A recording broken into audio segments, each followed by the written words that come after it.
15, yang kena 14. Sudah 2 minggu ini, Pak. Bagian apa biasanya tuh, Pak, yang sakit? Yang sakit itu mulut, terus sama kaki. Kaki itu kalau enggak diobat apa obatnya itu cepat, kukunya itu cepat lepas. Biasanya gitu. Kalau di desa ini berapa banyak Pak yang kena? Banyak itu istilahnya enggak dapat dihitung. Wong tiap rumah ada sapi. Kayak gitu. Tapi yang sudah dijual meninggal itu sudah banyak. Dijual murah. Jadi harga 25 paling-paling 15. 10 juta gitu loh. Untuk penyembuhan seperti apa ini? Kalau saya beri ramuan tuh kunir sama itu bawang merah, bawang putih itu. Terus yang kakinya itu jadi formalin itu buat saya nyemprot-nyemprot. Terus sama itu bensin, oli pokoknya apa saja yang saya istilahnya saya buat menyembuhkan. Jadi secara tradisional. Iya tradisional itu dari tanggapan dari pemerintah yang nggak ada, dari pihak desa yang nggak ada yang tanya.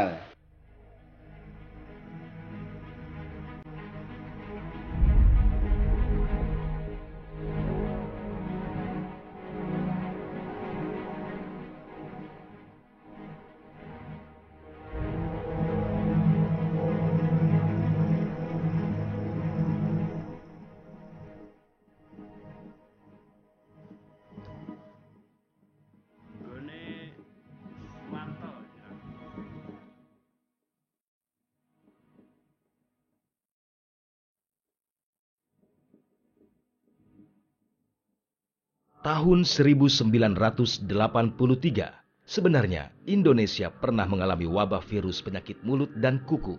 Saat itu, penyelesaian yang dilakukan dengan memvaksinasi seluruh hewan ternak yang berkaki genap.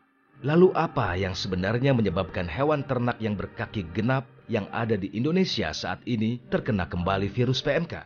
Apa yang harus dilakukan oleh pihak pemerintah untuk menekan laju perkembangan wabah virus PMK di Indonesia?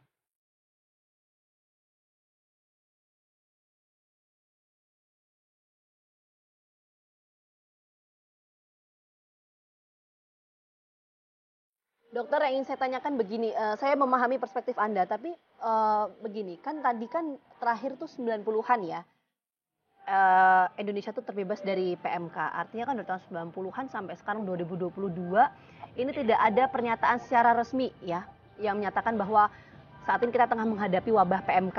Nah, kenapa kemudian di rentang waktu 90-an sampai sekarang ini, kita terbebas dari wabah PMK dan kemudian di tahun ini kita menghadapi situasi ini, dokter? Apakah kemudian memang ada proses mutasi terhadap virus ini secara alamiah atau bagaimana sih sebetulnya, dokter, penjelasannya? Kalau virus itu berada di negara kita, saya rasa tidak mungkin.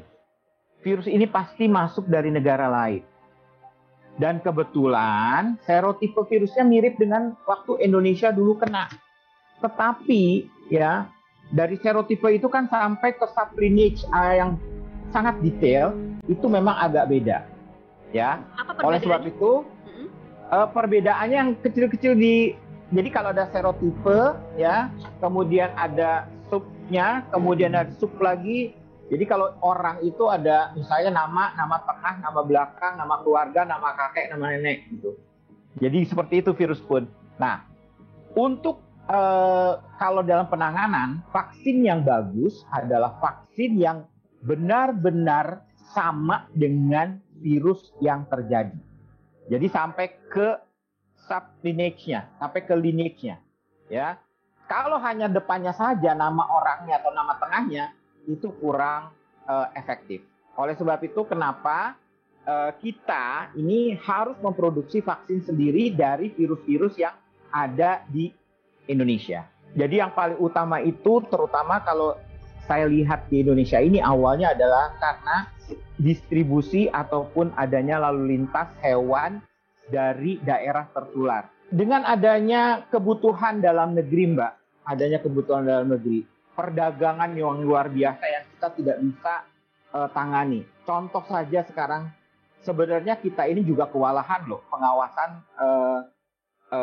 perdagangan melalui online. Siapa yang mengawasi? Karena itu dari konsumen langsung ke produsen atau dari konsumen ke distribusi. Sementara kalau menggunakan model perdagangan yang tradisional di mana dia harus ada toko, kemudian ada kendaraan, ada retail, segala macam, itu masih bisa diawasi. Nah, sekarang dengan model seperti online segala macam itu kita sulit terus terang. Kita harus berpicu dengan teknologi. Nah, yang kedua, karena kebutuhan lokal, ya kebutuhan kita akan misalnya, saya mau hewan yang produksinya tinggi. Kemudian dia mencari informasi, ternyata ada di negara A misalnya. Nah, itu gimana caranya, dan itu bisa, orang Indonesia itu jago banget, Pak. Bagaimana kita masuk, bagaimana caranya kita memasukkan hewan tanpa legal, ya, tanpa legal melalui pantai Indonesia. Dan kita tahu pantai kita itu kan sangat luas. Kita tidak mungkin menjaga seluruh pantai kita. Itu aja. Kesulitannya di sana, Mbak. Ya, contoh misalnya kalau kita lihat beberapa penyakit ini ke tempat yang lain ya. Contoh penyakit lain yang ada di Indonesia. Rabies saja pada anjing, ya, itu bisa masuk ke daerah-daerah yang bebas tadinya. Yaitu karena adanya lalu lintas Dagangan orang itu yang ya, membawa lalu lintas anjing. ya. Iya.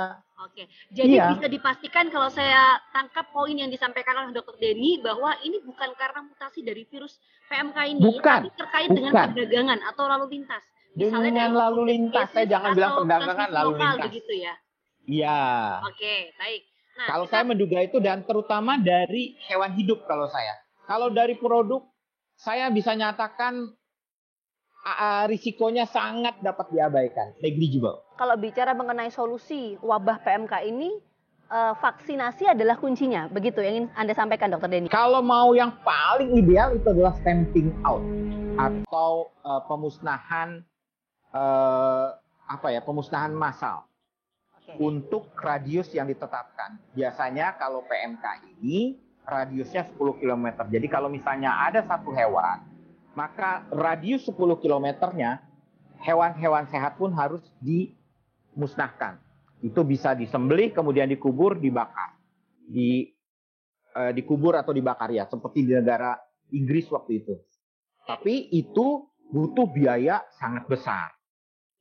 Karena kan harus diganti.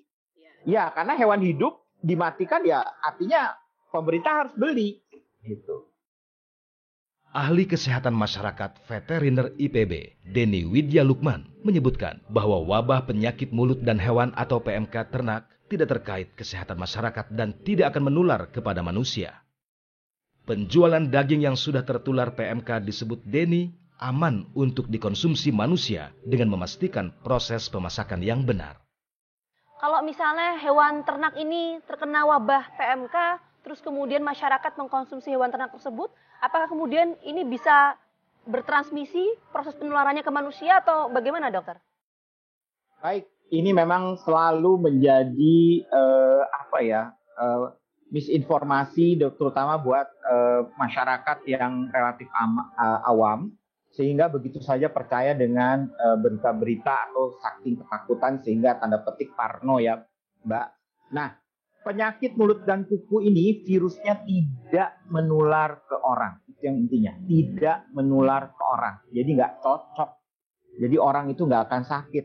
Kita nih misalnya dekat-dekat dengan hewan yang sakit, kita megang air liurnya yang penuh dengan virus, kita tidak apa-apa. Tetapi tangan kita yang menyentuh air liur itu akan menjadi penyebar virus ke hewan-hewan sehat lainnya. Dari situ aja kita bisa logikanya, kalau virusnya dia aman, maka kalau daging ataupun susu dari hewan yang tertular atau sakit, ya aman.